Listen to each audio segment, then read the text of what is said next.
Hey y'all, we back. So, we got this war going on, World War III, and they blame it on me, but I was asleep. I wasn't even there. And we gonna keep y'all abreast of what's happening. And they said the war is all at Earth. We want all the smoke, son. It's ready. Let's go. Troops ready. Everybody. Oh Lord. Oh, here it goes. All non-emergency government employees to leave Iraq immediately. This comes amid rising tensions in the region. Last week, the US deployed warships to the Gulf in a move it said was a response to indications of threats from Iran. Well, let's cross now live to Rob Matheson, who joins us from Baghdad. Rob, we're hearing that the US withdrawing all non-emergency personnel. Why would this be? Well, they certainly seem to be perceiving that there is an increasing threat against U.S. military personnel, but also, as you were mentioning, what they call non-emergency personnel. That's basically every other U.S. citizen that's currently working in and around Iraq. They believe, or they're alleging from Shia. Yes.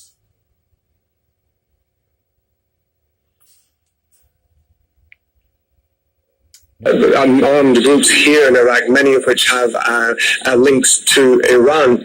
When we're talking about non-emergency staff, we're not talking about the 5,200 U.S. military troops which are currently in Iraq, who are training the Iraqi military and countering the threats from ISIL. That is their remit. We're talking about contractors. We're talking about oil workers. We're talking about government employees, for example, working in the embassies. The State Department has put out a part of that statement saying that the embassy services in Iraq are likely to be closed temporarily. The inference being reopened at some point in the future, but non-essential, non-emergency staff and citizens being asked to leave Iraq by commercial means at the moment.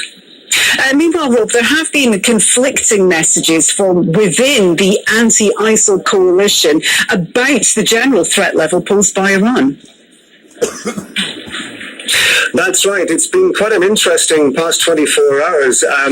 Just a few hours ago, the U.S. Central Command, which oversees operations in the Middle East and Afghanistan, put out a statement countering earlier comments by one of its deputy commanders, Major General Christopher Ghika, who had suggested that the perceived threat level from those Shia armed groups in Iraq to U.S. forces and other foreign forces wasn't as serious as perhaps had been made out. Here's what he had to say. No, there's been no increased threat from Iranian-backed forces in Iraq and Syria. We're aware of their presence, clearly, and we monitor them along with a whole range of others because that's the environment we're in.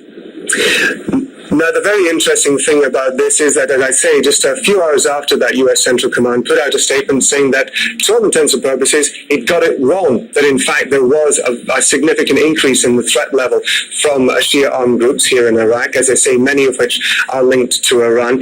There is a suggestion that it may in some way relate to the movement of military vehicles and military assets by these forces, which form part of the popular mobilization forces here in Iraq. They're essentially almost a kind of parallel military that exists in Iraq alongside the Iraqi army itself. It should be pointed out that both those forces, the PMF and the Iraqi military, come under the auspices of the Prime Minister. And you may remember that the U.S. Secretary of State Mike Pompeo was here not long ago, who spoke to the Prime Minister and sought assurances from the Prime Minister that U.S. personnel would not be under threat by Iraqi forces or any forces within Iraq. And the Prime Minister said at the time he was willing to give those assurances. Rob Matheson, we'll be checking in with you through. So you niggas tell me. I know.